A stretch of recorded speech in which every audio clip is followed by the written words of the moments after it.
to Yes Kate, and for today's video I'm very excited because we will be doing my first ever TeasDay +1. Woo! Let us welcome Mr. Aaron Bruce Clarin. Hi guys. Hi. So before anything, Aaron, can you introduce yourself to everybody and why we know each other and things like that? Yeah. Hi FF. My name is Aaron Bruce Clarin. I don't know, kind of close to me. Charot. I'm Aaron, so I am Angela's blockmate, best friend. Kaya what? Yes. We're close and same Kasi organization, plastic. same theater.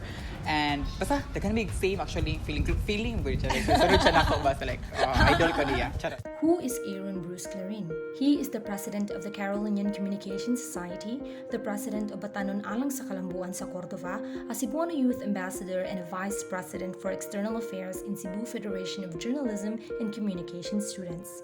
Besides being a leader, he is a student, a son, an anchor, an actor, a dancer, and a good friend. Yeah, that's me. Yeah. Let's cheers first before we start. Official. So like, sabi to siya, tanang siyang vlogs, like, mawapog, like, shy ko. Wow. Yes, okay. So first and foremost, Aaron, I want to ask, what are the things that inspires you to become a leader? Okay, feel ako guys, I think it rooted back with my roots. I mean, I grew up in a family which really involved in leading. My ako lola is a counselor, my father is currently a counselor, my kuya was SK chairman, my mom is involved in different advocacies, especially in person with disability. She's the current municipal head. So like, I grew up in the idea of helping other people. I grew up in the idea of leading leading people, and from that very moment, like, it opened my eyes and my heart to how it is important to make impact to other people. So like, nagdako gyud ko nga ng idea ganina. So, is there a time in your life when you say, this is what I want to do, I want to help people? Was there a moment, like, can you remember the first thing that it hits you? Like, how old are you back then?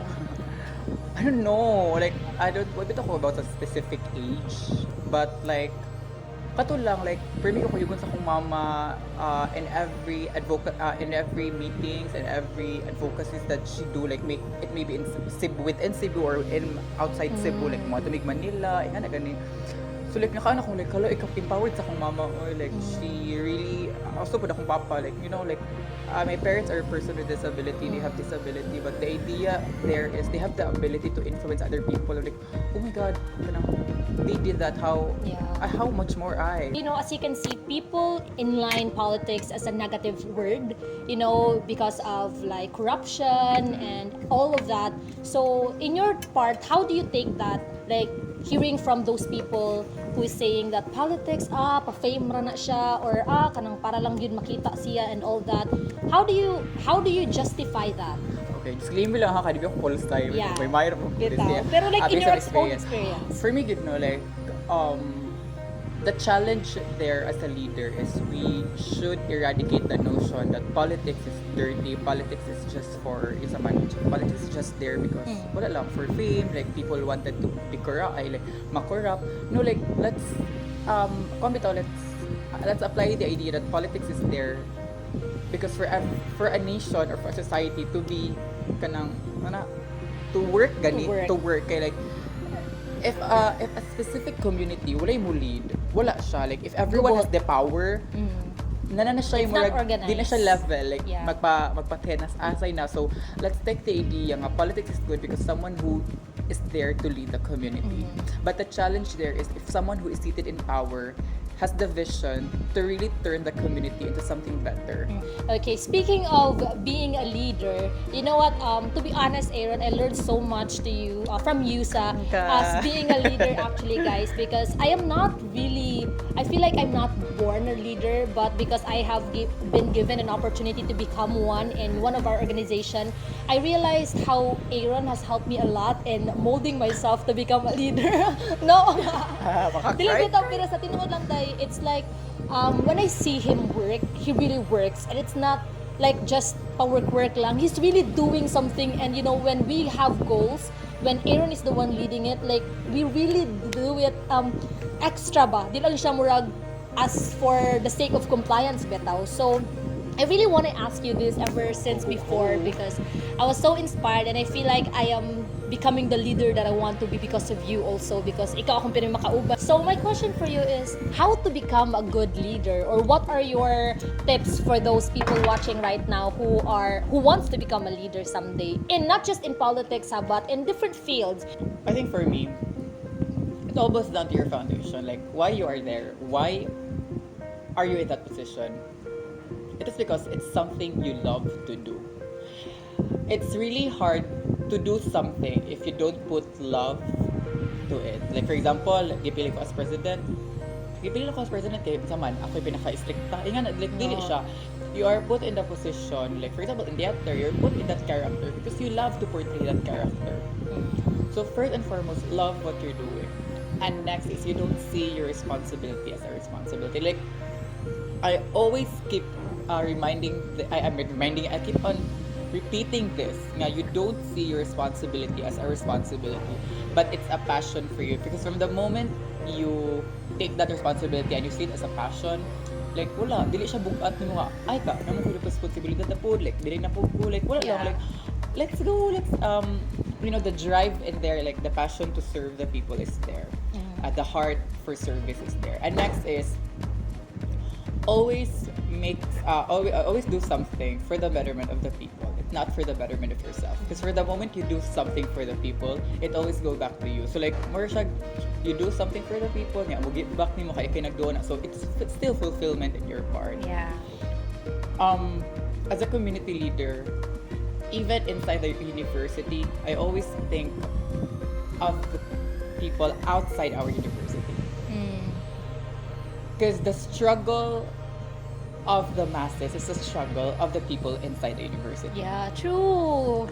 We always think, manggod nga, ay, kita ra ang na-struggle sa atong university. Like, kita ra na-struggle sa online classes. So, we have the struggle of the administration, something like that. No, how much more the people outside the university? The masses who don't have the access, you know, just basic information, you know, just what we did with Karuri ko ni Carol, like, we immerse ourselves with them. The struggle of social issues, you know, the poverty, something nga na gani. So, always go back to your core, nga nang ni-lead ka, because you wanna help other people. But I also want to talk about, Aaron, how do you deal with your members? How do you deal with your officers, especially those who are not very functional? Okay. How do you inspire your members to work and be passionate as you are? Because it's hard, you know. Diba, like bitaw, kay kanang for me challenge gid siya. Samot na karon nga like example sa community na ko karon sa with Bacas Team Organization. I'm not just leading one barangay, like, it's a whole Cordova. It's a whole youth of Cordova. Nya napakoy I have the USC Com and I have the CFC JCS nga whole com. For me, good. As a democratic country, we always value people's voices. We always value our numbers. It's not just nga ay ako'y president, like kanang plano kay mao masulod na ko, like true. though bisag mo nga bisag unsaon mo bali-bali kalibutan nga mas better imong idea. Let's always value people's opinion. Muna ako good every time na ko'y gusto, I'll tell my people, I'll tell my members nga, okay guys, I want this. But what's your take on the matter? Are you okay with that, or there is better? Kaya ano, it's not always my opinion or my ideas anga-anga yan. Yeah. Sometimes the pinakangayon nga ideas is coming from your people. You just need to listen to them, to understand them, and create an avenue for them to express their ideas. Yeah. Because from the moment you create that avenue for them to express, then everyone will take part to that. And I think it's a good idea to think about every member as a leader itself. Like, everybody is a leader in their own way. And it's amazing if you have like a president, or the one not higher in the position, but the one who has the authority to make decisions, that is passionate, and someone who care for the members and see everyone equally. So I think I see that in you. Pabitaw, like, as a leader, don't forget to ask yourself, how are you? Yeah. Like, how are you? Are you still okay?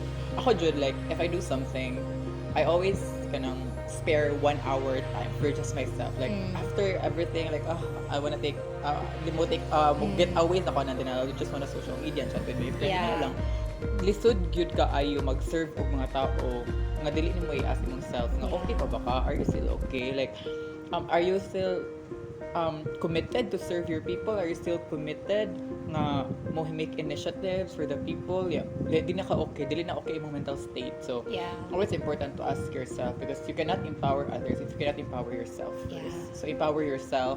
Always say to yourself, kaya din mo, like, go, let's go, like, in your journey and leading people, always look for a destination. Like, dapat ma-achieve ko niya. And I always do that. Like, dapat ako destination. Every time we do initiatives, like, dapat naman ko ma-achieve ko niya. Dapat nga na. So, like, yeah, in your journey, always think of a destination. And that destination creates a betterment for the people around you. Yeah. Konsa di ay kanang, ayaw ako ang workloads. Like, you have your own officer. Yeah, I learned that from you. you have That's your, so me before. like, you have your members, like, you have your vice president, you have your secretary. Ako, like, I always Divide the task. Okay? Pero if na task nga kaya nako, then ako ara sa di ako magkasulasol. Pero if dili na kaya, di ayaw ka. Wow, like, I always tell this to my members or to my co-officers nga ayaw mo kauwaw og demand og time sa inyong co-officers, because they are there, they were elected because they devote themselves, they committed to that specific position and to that task. Then ayaw ka ikaw nga mo demand og time. Pero ayaw demand og over ng work.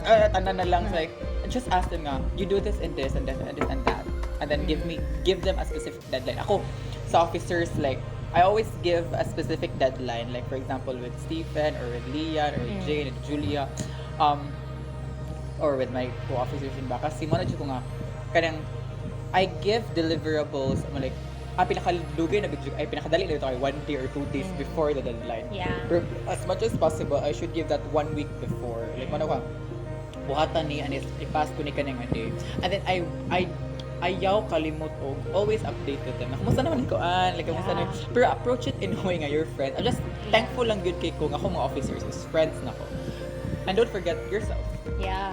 I think people right now are overwhelmed with all the things that you did before and you're still doing right now. I maybe kind of very vocal about leadership, but like I'm always soft when it comes to like my beliefs and my values. So like I always go back to mag-pray with you every night. Like I always pray like mana jud sa Ginoo nga Lord, I may be dependent personally, like independent ko sa akong mga decisions, but I'm always dependent. I know I'm independent on the actions to other people, but I'm always dependent on the decisions and on my actions when it comes to God. Like mana ko na Lord, I cannot do this without you. I mean, if you don't give me that wisdom and that kanang wisdom, that certain health condition, wala ko, like wala jud ko niya. You can't do anything. Mo pray jud ko like Lord, continue gyud padayon gyud kung kuwan. I will forever be dependent to you. Kay kung mingon kay Ginoo nga pati na kanya, pati jud kanya like nga gani. And I think just it just amazes me kay I think God know that I still need to do something. And that he continually That's your purpose. Yeah, and he continually to bless me with the, with the knowledge, with the wisdom, with my perseverance to do things. Nga na lang. But so, every night, mag-pray na ko, like, mura gani kang Ginoo, like, besides my friends, or like, my closest friends, or my, my someone nga friends. Kaya ko share. Pero, I always share good. At the end of the day, when I turn off my phone, He's the last. like, sa dyan ko last, like, Lord, like, kapoy na, pero like, parang gyapon. I mean, dahil di ko ta robot, no? Di ko ta robot, galing ta kapoy, like, we all get tired. Human as we are, we all get tired. But still, after getting tired, padayon gyapon. Basta like, more to siya, like, check yourself, eat healthy foods, eat. Yeah, like, do things you love, and then pray to God. And really, you can pray, like, spiritually.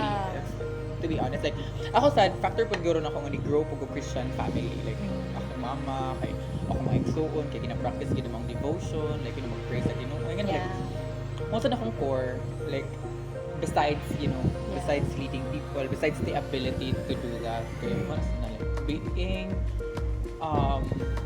always anchoring myself to the values of God, and seeking Him daily. Seeking Him daily, like everyday good. Speaking about your faith also and your relationship with God, I think people also need to be reminded of how important it is to have a relationship. I think that's also one of the reasons why you are effective in everything that you do, because you have God in your side and you have Him all throughout your day, especially. So it's nice that you get to talk about that. I'm so amazed, and I'm so yeah, it's so inspiring to people also that you are not a leader just because of yourself. You are a leader because God made you, put you in that position, right? And I think we have to reassess ourselves, especially our relationship with God and our faith. I think it's important.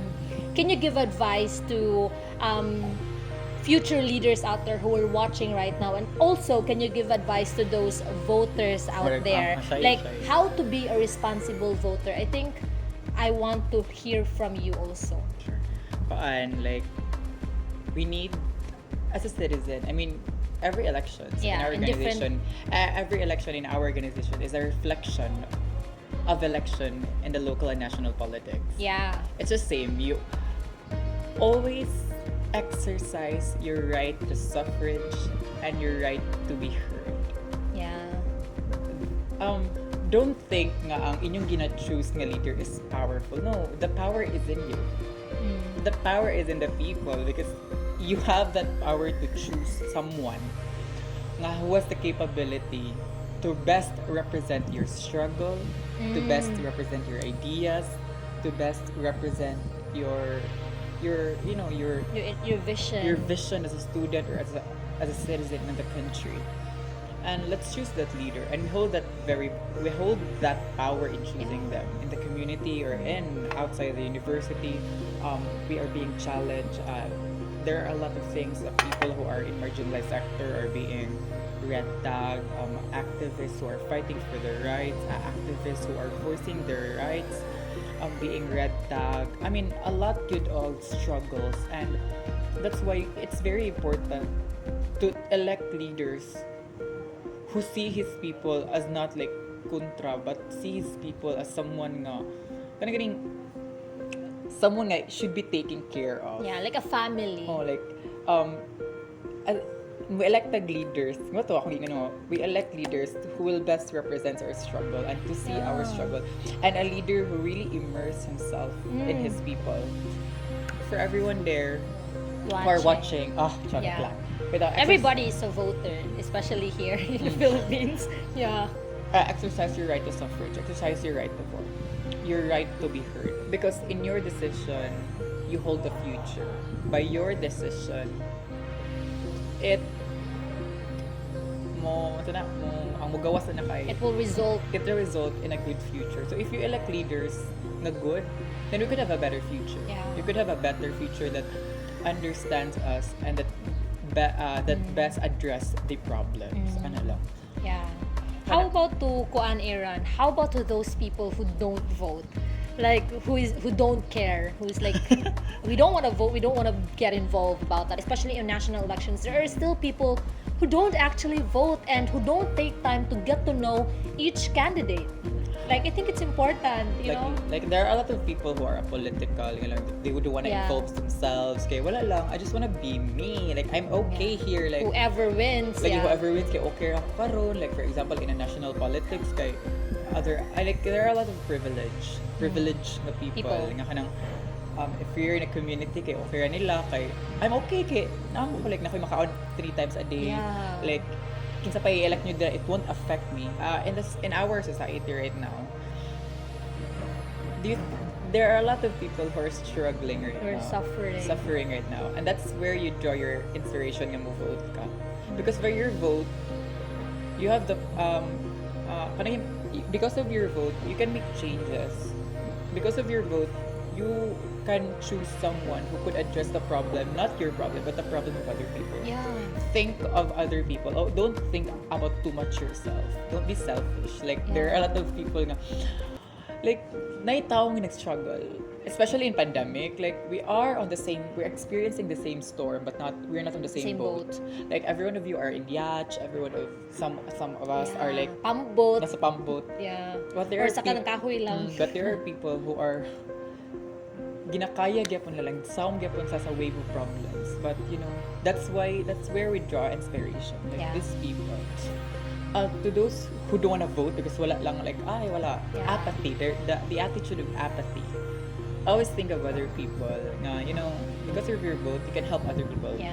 You don't if you think it cannot help you or it would make an effect to you, then always think that it will make an effect to other others. people. Yeah. Mona, if you vote wisely, reassess the candidate. Check his or her credential, but sometimes the credentials It's not enough also. it's not enough also. Yeah, not too much. Okay, I mean, I can credentials. put something in my credentials, but also if you look into credentials, search sa ginabuhat ni. If it's true also. If it's true also, kaya like it's so easy to jud nga magbutang og To credential. manipulate people. To manipulate people, especially in social media. Yeah, it's time for the voters to really think carefully of who to vote, not just like voting for that person because you know that person or because you're close or because he looks handsome and all that. I think you have to have research, guys. It's really important. Yeah, so True. thank you so much, Aaron. Thank you so So disclaimer much. lang ha, kay maybe my opinions are different from your Yeah.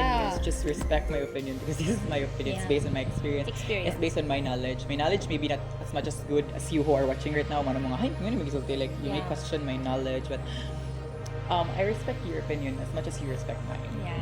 Okay, basin din yung mga, mas bright pa na ko dira. Yeah, you don't have to be smart I to won't be able to lead, Lagi. actually.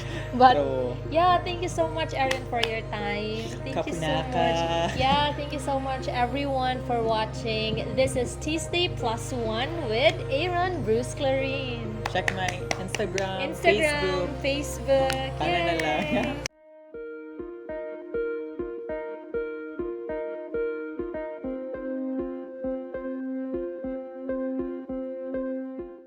Facebook.